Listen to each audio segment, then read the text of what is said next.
If this podcast is helpful to you, there's a lot more wonderful information in the book that I published in June called You Teach the Machines, AI on Your Terms. You can find it wherever you find books online. You can order it through bookshop.org for it to be delivered to the local bookstore near you, which I highly encourage you to do. And the audiobook is almost finished and will be coming out very soon.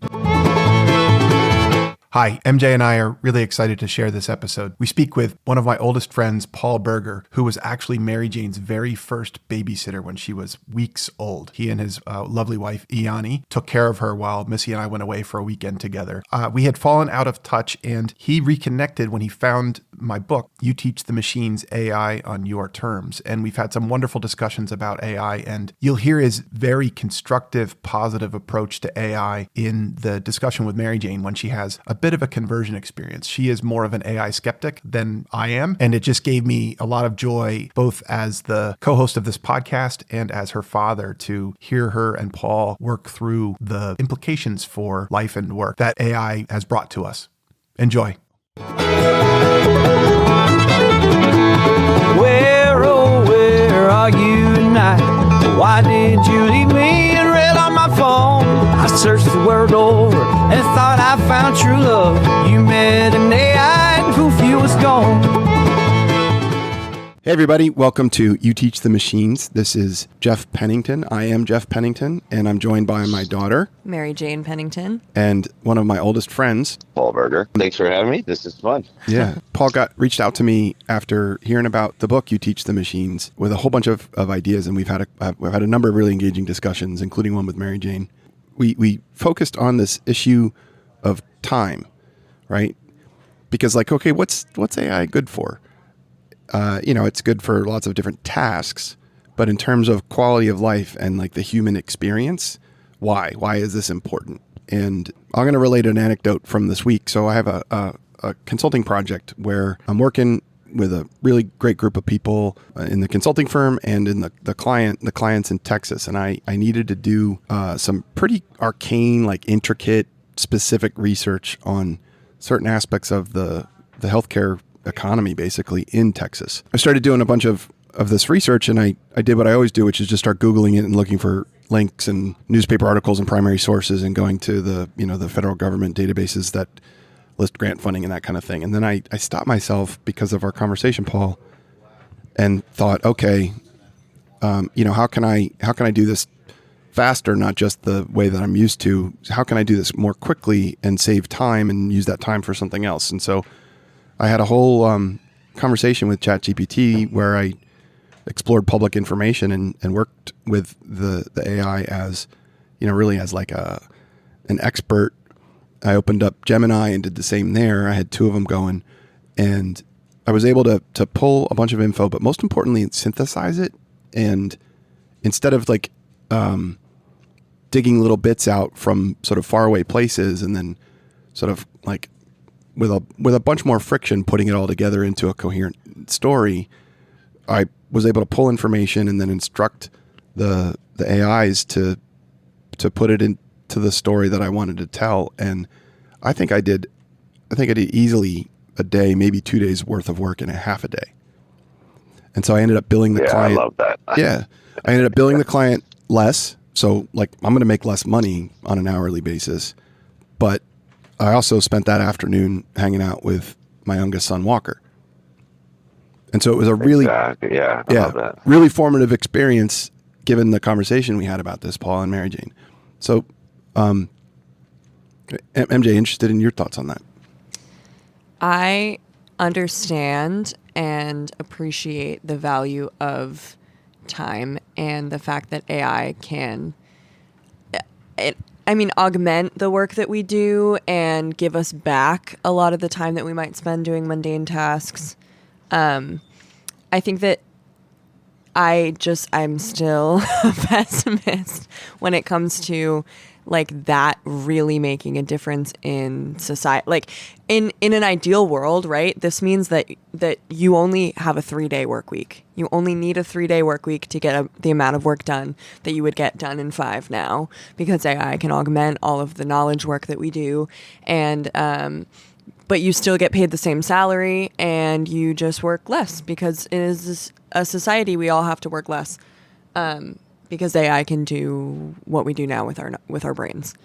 I just struggle with, like, I don't think that we will ever restructure. I think it's just going to be people get paid 3 days worth for one job, and now you have to get a second job in order to support your family. And I don't think that when we automated the factory work, I'm going to keep using this analogy, when we automated factory work and a bunch of people got laid off from all the factories in all these factory towns, those towns are now desolate and people do not have jobs. We didn't give that time back to the worker, because I think that the corporations that run this country are just looking to increase their wealth. And so that means they just won't pay people, and they'll get richer and more people will have less jobs.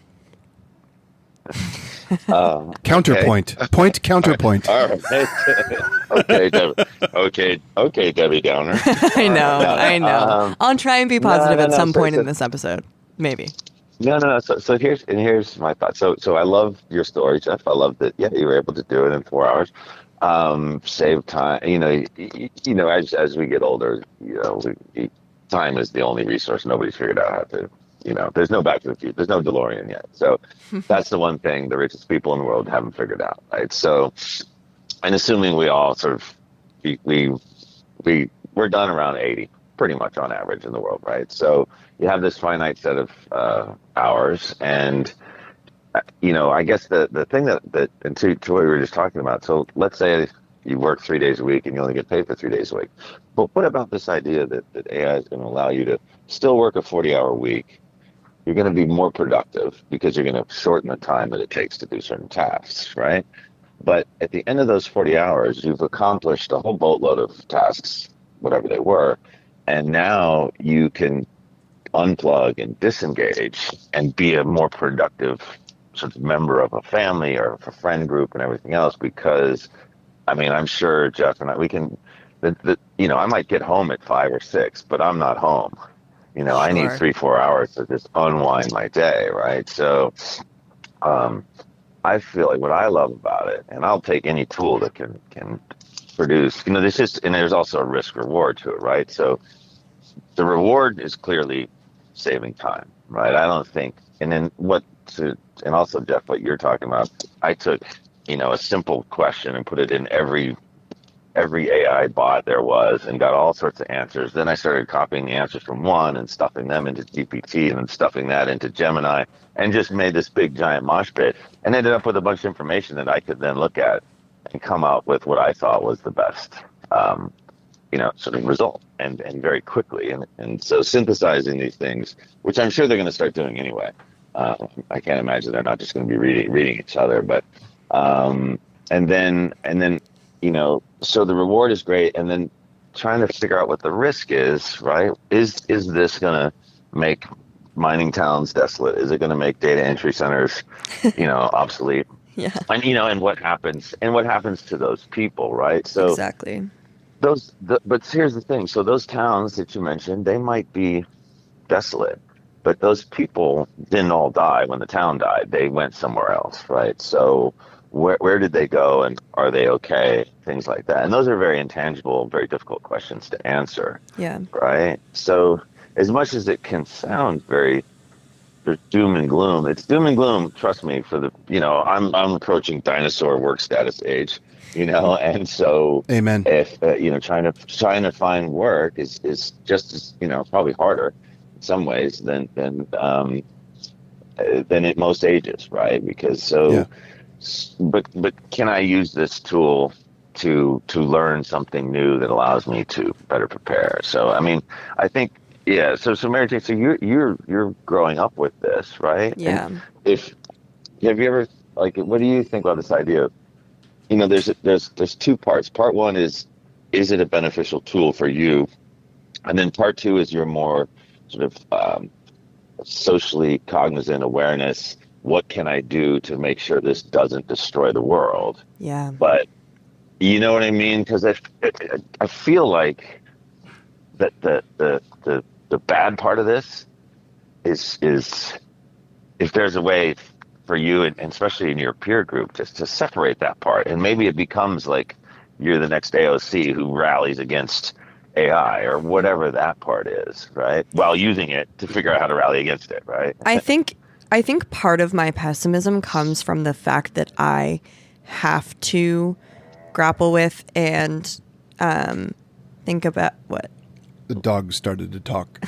I was trying to shut her up. Lilo has something to say. The pit bull's like, The pit bull's like, guys, what's going on? what's with this? Yeah.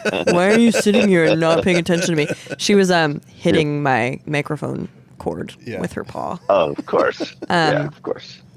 I have to contend. Well, okay, I don't have to. It's not like I'm the one that has to figure this out for the world. But my generation, has to contend with the super long-term implications of this, right? Like, it's here, it's happening, it is going to affect my entire life from here on out. It's going to affect the climate. It's going to affect the way that we use energy as a species. It's going to affect what working looks like, what providing for your family looks like. And so it is an incredible tool. It absolutely is. And I use it. And part of why I use it is I feel like I have to, because everybody is now. And if you're going to stay relevant, right, like, you got to know how to use the tools. You got to think about innovative ways to make your work more efficient and more accurate. But so I do use it, and I do think it's an incredible tool. The weight of the long-term implications of this, like, we have time and time again proven ourselves as a species to not consider the long-term implications of big innovations like this. And now my whole life I have been like petrified of the idea of climate change because of all of the innovations in the Industrial Revolution that affected the way that our world is. Well, and like MJ. Yeah. Sometimes it's hard to do this, but I'm going to try and bring it back down to the specific. Okay. And then from there, go to a general case. Sure. Okay. So when I learned to code, I used a text editor, right? It was me and lines of text with, tabs and spaces mattered and all this stuff. And when the integrated development environment came out, and there were some basically autocomplete and auto check for code, it was really helpful. Yeah. But still, my logic could be off, and I could be getting some really weird arcane error that meant I was gonna spend, instead of an 8-hour day, a 12 or 16-hour day trying to figure out what the hell was wrong. And Paul mentioned, you're home at 5, but you're not really there. You remember me some days when I'd come home and basically hide under a pile of coats because I needed to decompress, right? Yeah. Right. So when you are stuck and there's a logic error, what do? I de-identify all of my code and make sure that there's nothing in there that could connect back to the hospital.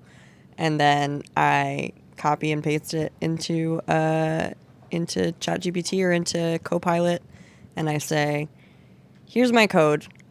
I'm getting this error. What's going on? And then it gives me a sort of a step-by-step, maybe there's a weird syntax error that I just couldn't catch, or maybe there's something up with my logic and the way that I structured my code, and then I can fix it and move on. Yeah.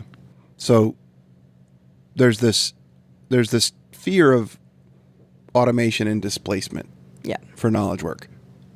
But what you are experiencing just in this very specific case, and I'm not trying to use this as a direct counter to the kind of macroeconomic challenges, but in this specific case, you came home and you didn't need to hide under a pile of coats for 4 hours. Yeah. That's progress. Sure. Right. Now, arguably, there are lots of ways that AI could have displaced you from even writing that code in the first place.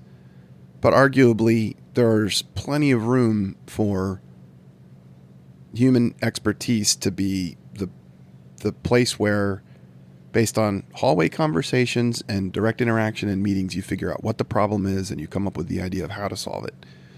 And now you have better tools to solve that problem.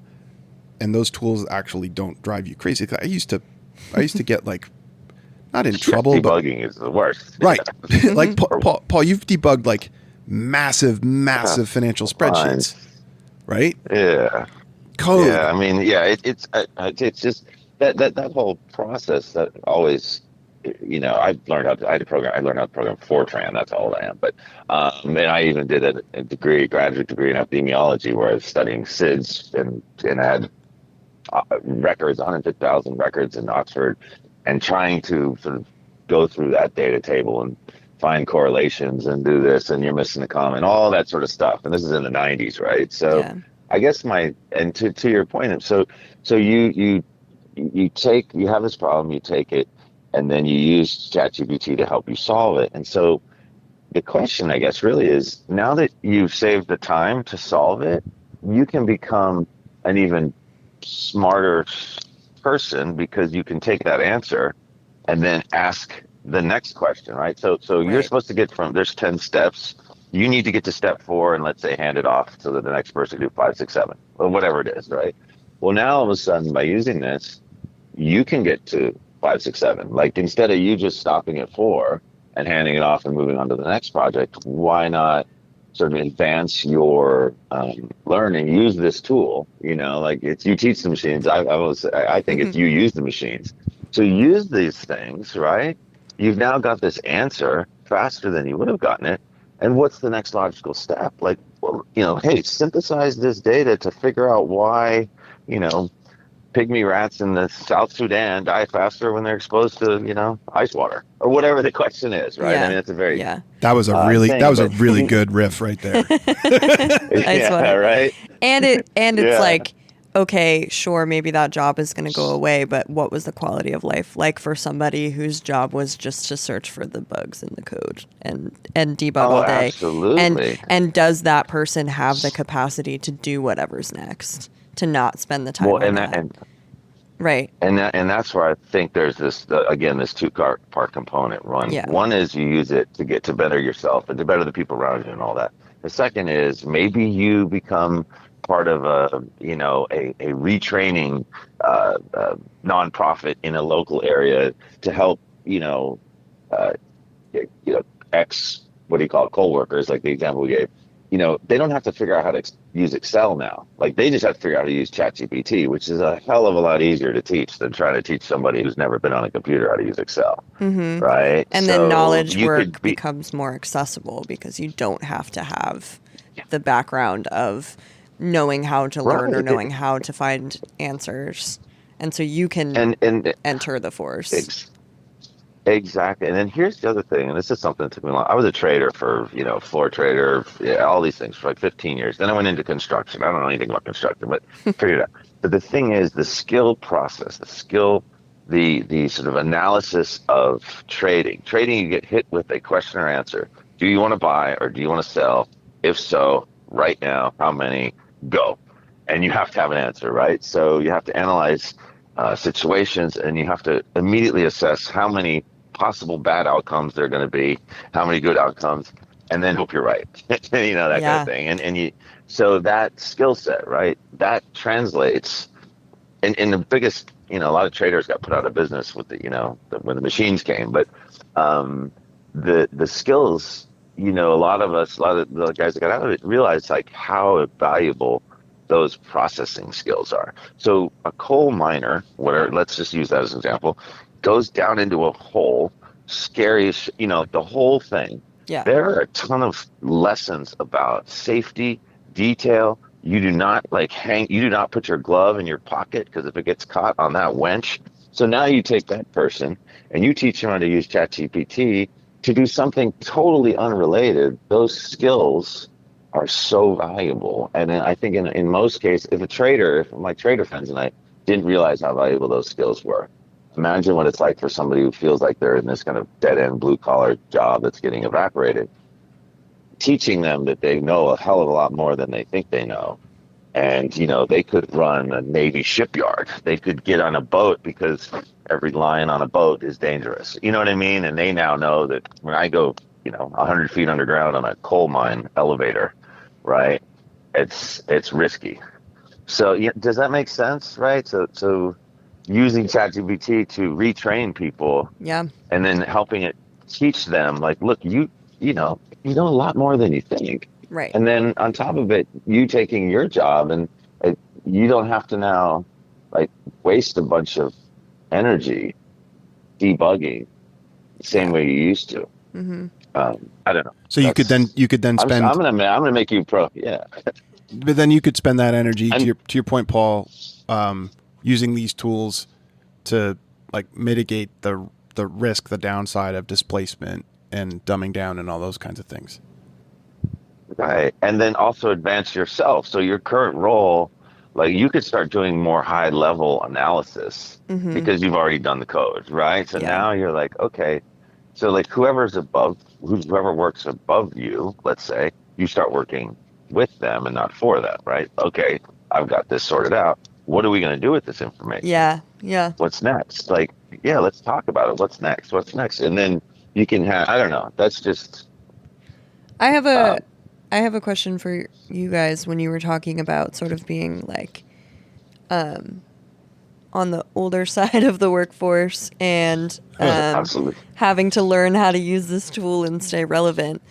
Do you have experiences with peers who are the same age as you rejecting the idea of using this in their work?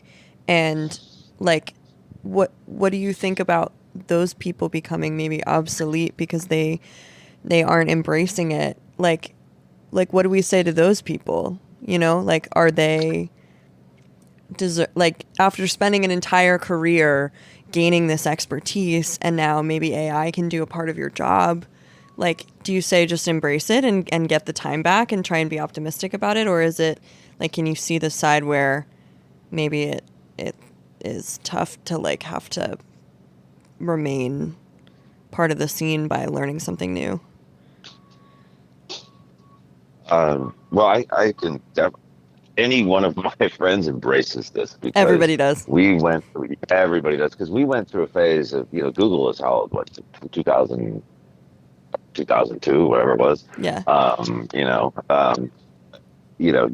tell you one small story. I don't know, Jeff, you remember Garrett Gardini? Yep. So we went to Penn together, and then he went to Stanford, and he calls me one day, and I'm in San Francisco, and it's like 99, must have been, or something like that. And he calls me, and he's like, hey, I'm at the Stanford. I met this guy's Eric, and I forget the other guy's name, but they're starting up this thing called Google. It's like a search thing. And I'm on like an old StarTech, and I'm like, Google. I was like, that's the dumbest name I've ever heard of. Search, whatever. Doesn't sound interesting to me. So my point is, we were in this kind of phase, I feel like, where we had to learn a lot of new tools, right? We had to learn how to use the internet correctly, email, all that sort of stuff. And those were really not that hard, but pretty hard. I've had to learn a lot of different sort of GUI interfaces for all sorts of, whether it's construction software or this software. ChatGPT, I feel like if it's in my age bracket, it's like one of the easiest tools out there. Oh yeah. I mean, it is like, I mean, I grew up on a DOS prompt on a Commodore 64, and then Apple came out with like, hello, use my mouse. I'm like, whoa, this thing talks. So my point is, I think anybody that's resistant to this stuff at this age is just like foolishly being stubborn. Yeah. Because it's really easy to use. Yeah. And also, spending too much time looking at the doom and gloom clickbait headlines, because most of the coverage of AI is downside, downside, downside, downside, because that's what the true for just about any topic. Most of the downside of any, or most of the coverage of any topic is downside, downside, downside, Yeah. downside, right? That's what gets engagement. Right. Clicks. So fear and sex, those two things sell, right? Those get attention. And puppies. And puppies. So that's an interesting point, Paul, because like you talked about your time at Oxford working on sudden infant death syndrome public health data using Fortran, right? Like, Yeah, it was slightly more than that, but basically, yeah, it's yeah, like find the R value using 18 million pieces of data. right. What? And So, that was big data before people knew what big data was. yes, Your point about skill acquisition, because from 98 to 2008, so Tim Berners-Lee, invented the World Wide Web in 93. Between 93 and 95, we went from the internet is a funky, like, bearded and gray hair, academic communication tool to it's the internet plus the World Wide Web. And email, went from maybe 0.01% of the population were using it in 93, 95 to, 50% in 99, 5 years later. So 98 to 99, so much change. But that change it was like, there's this technology over here, there's that technology over there. And the people that could kind of like weave it together were the ones who were able to navigate it first and best. And absolutely. There were all these abstract concepts and disconnected technologies. When I was working with ChatGPT and Gemini to do the research and analysis and synthesis of Texas healthcare data, we got a lot of dog action right now. That's good. The time that I saved was that, like, pulling a bunch of really disparate stuff together from all over the place, right? And I've over my adult working life become quite capable at that, right? But how do I teach Yes. that? How do I teach that to somebody as an intern, other than like throw them in the deep end and like make them run the gauntlet and all that crap, right? So your question. Well, I think. Go ahead. No, go ahead. So Mary Jean, your question was like, we're at the, like, one of those age ranges where we're high earners, but sort of, have to figure out how we're relevant. If you're in a leadership position, you're sort of at the top of a pyramid or a food chain, and so there are fewer and fewer opportunities, like slots, right? So I've never been a healthcare consultant before. I've worked in healthcare technology. So, like, I'm kind of the like a little bit of a poster child for this retraining, right? And I agree with Paul.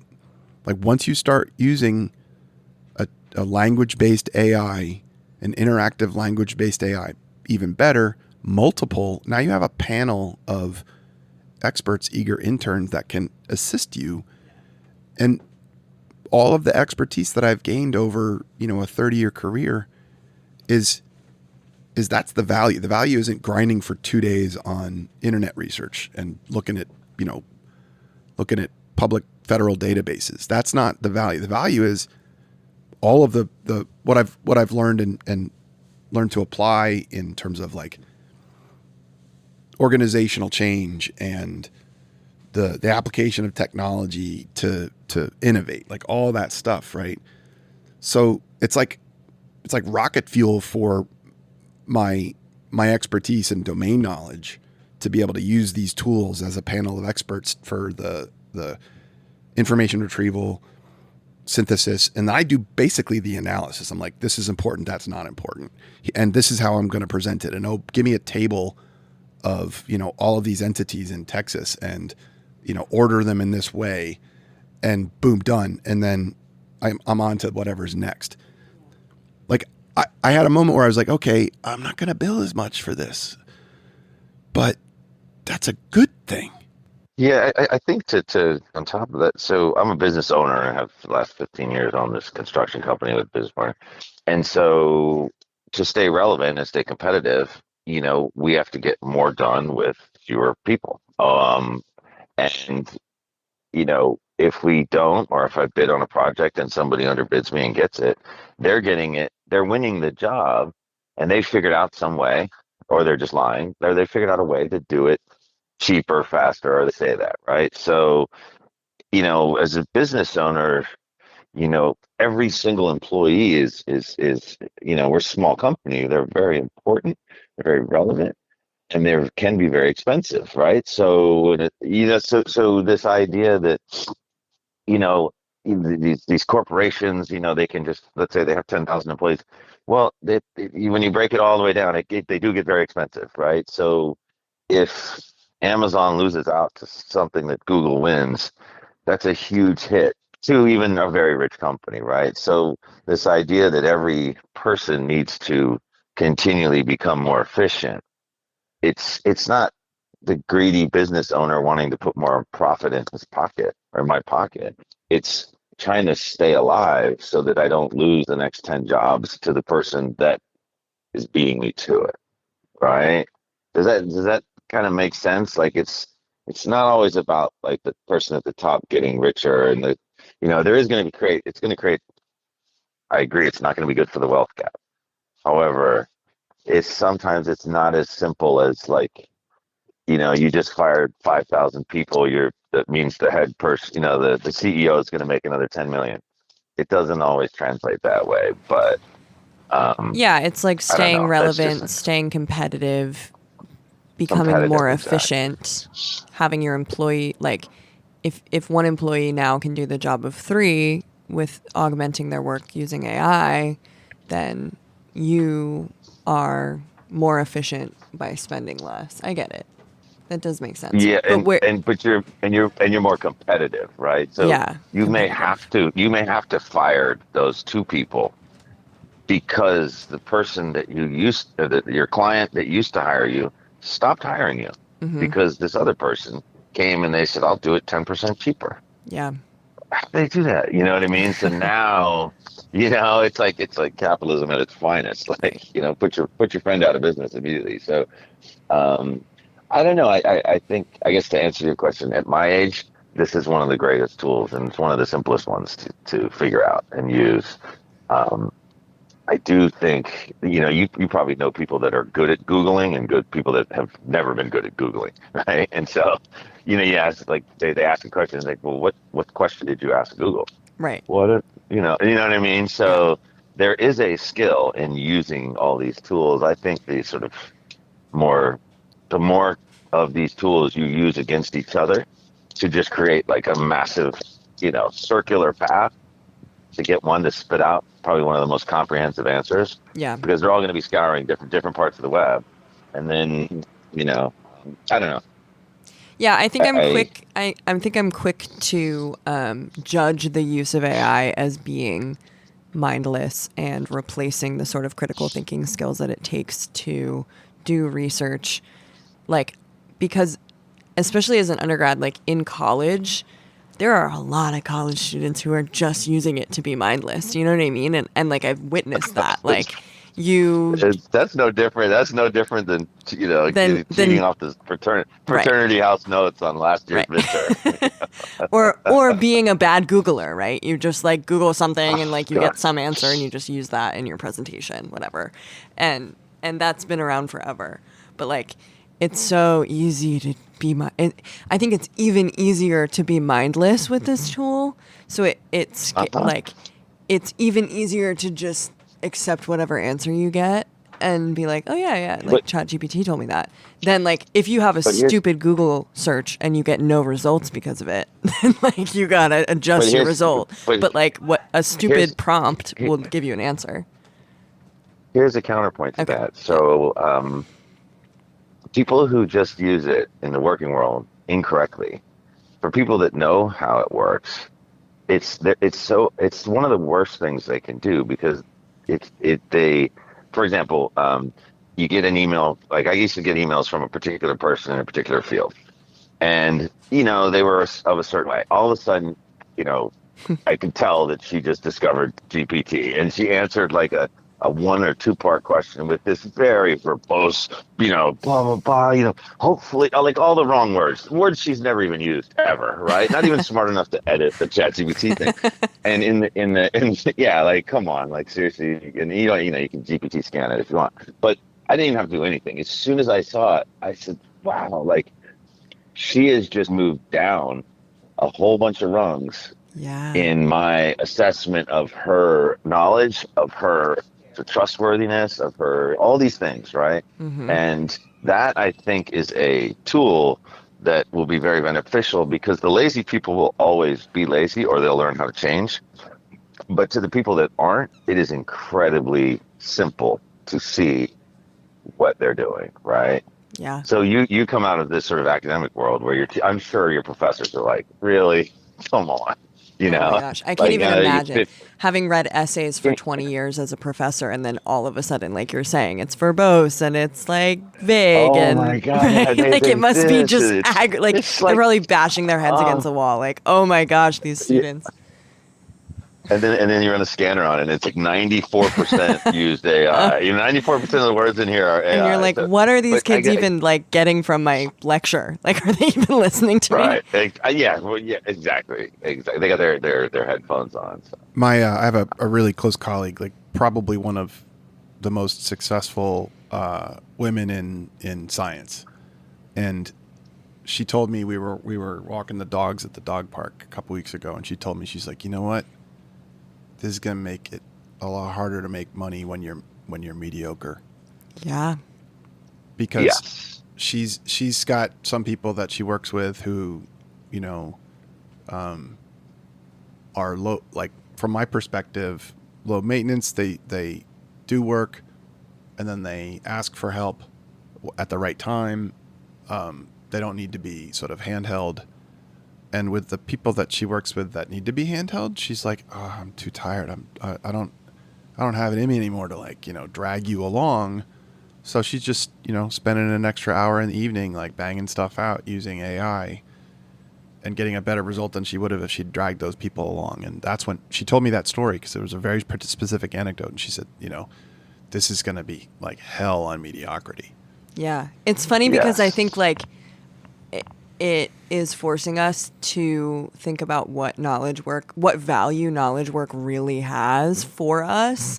And like, is it the person that just chugs along doing spreadsheets and like doesn't really add any sort of critical thinking or innovation to the work that they do?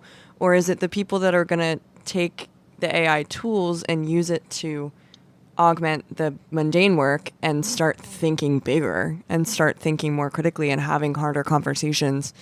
And like, I'm kind of the fear is like, like, is it okay for people to just be mediocre? Like, yeah, like what if you just want to be a spreadsheet person who just chugs along and doesn't add super high value to society? Like, I feel like we should maybe keep them on, like, let people just be mediocre. But I get what you're saying, that like it is opening the door for us to think bigger and be more productive and and innovate and, like, I don't know, get further with less of like the mundane day-to-day tasks that so many people do. Yeah, and also the insecurity, and then yeah, and then also like the What if people I that want to be we mundane, have to guys? meet. Like, I'm just entering the workforce. What if I just want to Well, do, no, but let me just oh, yeah, I like know, do but my silly what? tasks But that don't mean anything. well, but think of it this way, right? Let's say, and this is, let's say you want to be a barista, right? You could say that that's an entry level position, but if you're the best barista in a particular Starbucks store or a coffee shop, whatever, people will notice and they will come to you and they'll want to come back because you're fast, you're efficient, you're nice, you're friendly, you're all these things, right? So you could say that, let's call it, maybe barista's a bad example because it's difficult. I was a waiter forever, right? I was a busboy, I was a dishwasher, I was all these things. I was a really fast dishwasher because I hated standing next to that goddamn steam window door and all that. So, you know what I mean? Like, I got really good at it so that I could step outside the kitchen and get some fresh air for a second, right? So, should people want to be better Yeah. at even the most basic of jobs? And so, again, I think you can have lazy CEOs and you can have lazy janitors. You can have and you can have amazing CEOs and amazing janitors and amazing baristas. And so I think that the actual role or the position, right? If you had to assess how do you think your job views you? Do they think that you're a hardworking, smart, uh, or lazy, right? Is that a question? I'm assuming that. Yeah, I'm assuming they don't think you're. I'm assuming they don't think you're lazy, right? Yeah, yeah. I think I'm perceived as hardworking. And smart working and all these Smart things, working. right? So yeah, so now like you haven't, and now you've got this extra tool. Yeah. So Well, if there's mediocre people at your company, and I'm gonna take your point and apply it to my experience and my job, because I think that there is something to be said for, I have kind of like an entry level. It could just be writing SQL code and generating reports, and that's it. Like that could 100% be a total job. But because I can use AI to do that quicker, and it's not a 9 to 5 where I'm just writing SQL code and just generating reports, it means that I'm thinking more all the time about what the reporting is really accomplishing and how I can work with clinicians to like solve more complex problems, and what dashboards are going to make the hospital function better and make patient lives better. Like I'm already experiencing that, where I'm not just a code writer. I'm someone who's part of the conversation and part of trying to improve, like use my job and use the time that I'm spending to actually make a difference instead of just like chugging out some Excel sheets. It is true. You're right about that, Paul. I mean, honestly, I love that. I mean, Yeah. I love hearing that, right? Because Yeah. any boss, now I hire somebody, and if I have to sort of sit there and wait, like, okay, well, they're just like sweeping up. But the Yeah. minute like a laborer comes up and says, hey, I have my own tools. Do you mind if I work alongside our head foreman and learn how to build walls? You're like, not only are you going to get, like, I want to hear that, right? Yeah, yeah. And so the fact that you can reach out to clinicians because, well, now you know what your data is, and now you can go to clinicians and say, hey, look, I noticed like a weird anomaly when Exactly. so and so comes in with a pet, hamster, and they live in this side of the place, and they have like a weird foot fungus. What do you think? I love your theoreticals I noticed that you're generating, Paul. Yeah, they're a little off. They're a little No, off. it's good. Yeah. Foot fungus. But you know from what a I'm hamster. saying, right? Because Yeah. I do see like what you're in saying. the mailroom. I think that it's painful because it's like people can be smarter and people can innovate, and this is giving us the opportunity to do that. It's like we can be better, but should we have to be? Like that's what's painful. Do you know what I mean? It's like forcing us to just think about. It's a choice, though. Yeah, it is a choice. It is a choice. It's a choice that we just have to make now. And I'm going to try and tie both of your experiences together and reflect back to both of you. Okay. And we'll wrap up. So Paul, you're a small business owner. You underbid by, single digits, or you overbid by single digits, and you don't get that job, which affects cash flow. A couple of those happen in a row, and it's existential. Yes. Mary Jane, you work for a rural critical access hospital with 25 beds. It is also a cash flow business, right? So there's a delay in reimbursement from public and private payers for a certain set of procedures, or there's a change in the patient population's insurance coverage, and all of a sudden, okay, are we going to make payroll? Mm-hmm. Your hospital actually was out of money, and the community around it knew that they needed to have it there, stepped in, basically did bridge loans, and now it's back, right? That happened over, it was a long time ago, but not that long. Yeah. Right? So you've got these two organizations that are resource constrained, right? Not, both are healthy. No, right? absolutely. Right. But resource constrained. And so when you consider what you can both do now with these tools, I mean, I have a lot of conspiracy theories that I don't voice on the podcast about AI and its effect on society and sort of the industrialization of it and the corporate drivers and all that kind of thing, right? But I'm going to assert a kind of a optimistic theory instead of conspiracy theory, which is negative, but optimistic theory that like for small businesses, this is a boon, and this could like rebalance the equation between small business and big business, because it used to be that you had to be huge and you had to have a whole bunch of like worker bees who did stuff. right in the middle, like just grinding on spreadsheets and that kind of thing. And the money to pay them. But now if you're a small business and you don't have a whole bunch of worker bees grinding on spreadsheets, you have like a couple of really smart people who are front and center. They know your customers, they know your patients, they know your clinicians, and they're getting a better result than the worker bees in the big company are. Now River's more competitive. Now, United Builder Group is more competitive. Yeah. And the worker bees have to go figure out what they're going to do next. In the big companies, right? But like when the internet blew up and e-commerce blew up, a lot of brick and mortar retailers went out of business because they couldn't change fast enough. Mm-hmm. And so the dot-com boom was driven in large part by like startups and small businesses who were innovating faster. And they put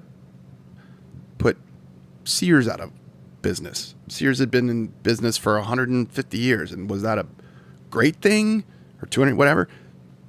No, but also like Sears didn't get it and didn't change. And I'll hazard that, you could sort of describe the CEOs and board level management of Sears at the time as being lazy because they well, we'll just keep doing what we did. Google, that's a dumb name. Yes, exactly. And I keep talking to small business owners who are like, it's the best thing ever. Yeah. It levels the playing field for me. Mm-hmm. Absolutely. You just gave me a little bit of Mary Jane, optimism, Dad. Can you believe so, that? So the other thing too, Mary Jane, so right now you technically have this entry level job, right? In theory. Yes.